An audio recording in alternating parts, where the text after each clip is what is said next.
L-E-S-T, लेस्ट। देखिए, लेस्ट का प्रयोग किस तरह के वाक्यों में किया जाता है। जब भी किसी वाक्य में सेंस आए, कहीं ऐसा ना हो कि, या सेंस हो ये ना हो कि, तो ऐसे वाक्यों में लेस्ट का प्रयोग किया जाता है। लेकिन किस तरह से प्रयोग किया जाना है, ये बात इस वीडियो लेक्चर में मैं आपको उदाहरण के माध्यम से समझाऊंगा। और साथ ही साथ ये जानना जरूरी है कि लेस्ट के बाद आने वाले वाक्य में हेल्पिंग वर्ब हमेशा मोडाल हेल्पिंग वर्ब शुड का प्रयोग किया जाता है, चाहे सेंटेंस किसी भी टेंस में हो या किसी भी तरीके से बनाया गया हो। लेस्ट के बाद आने वाले वाक्य में हमेशा मोडाल हेल्पिंग वर्ब शुड का प्रयोग किया जाना चाहिए।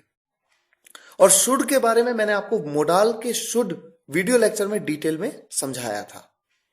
आइए एग्जांपल्स देखते हैं। सबसे पहले, मैं मेहनत करूंगा कहीं फेल ना हो जाऊं।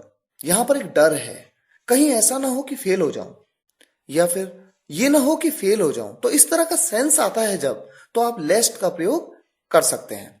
I will work hard लेस्ट I should fail. और लेस्ट के बाद आने वाले वाक्य में देखिए शुड का प्रयोग आप करते हैं, ये कंपलसरी है।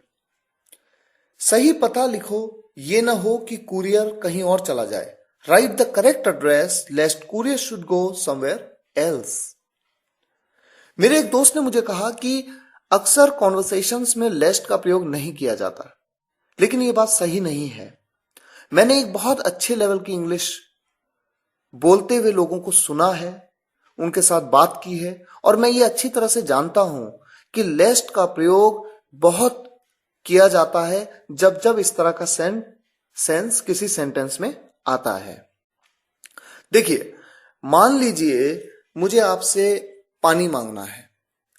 मैं आपसे कहूं गिव मी वाटर, ये मैं आपसे कहूं गिव वाटर मी, तो क्या आप समझ नहीं पाएंगे कि मैं क्या कहना चाहता हूं? गिव वाटर मी। लेकिन केवल सेंटेंस बोल के अपनी बात को समझाना ही तो हमारा उद्देश्य नहीं है। हमारा उद्देश्य है सही ग्रामर, सही तरीके से सेंटेंस को बोलना। और देखिए, इस बात में कोई दो राय नहीं कि एक सेंटेंस को कई अलग अलग तरीकों से बोला जा सकता है।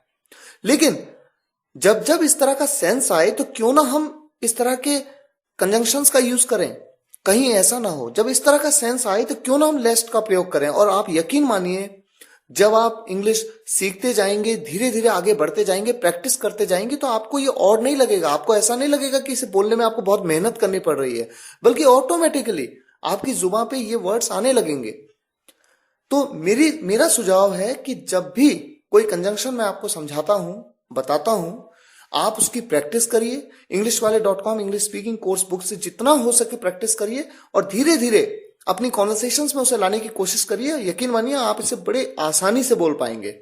और न्यूज़पेपर्स जब आप पढ़ते हैं, आप देखेंगे कि कई बार इस तरह के सेंटेंसेस आपके सामने आएंगे। आइए कुछ एग्जांपल्स और लेते हैं। मत जाओ, कहीं ऐसा ना हो कि वो तुम्हें डांटे। Don't go lest he should scold you. चुप रहो, कहीं ऐसा ना हो कि पापा सुन ले। Keep quiet lest dad should here.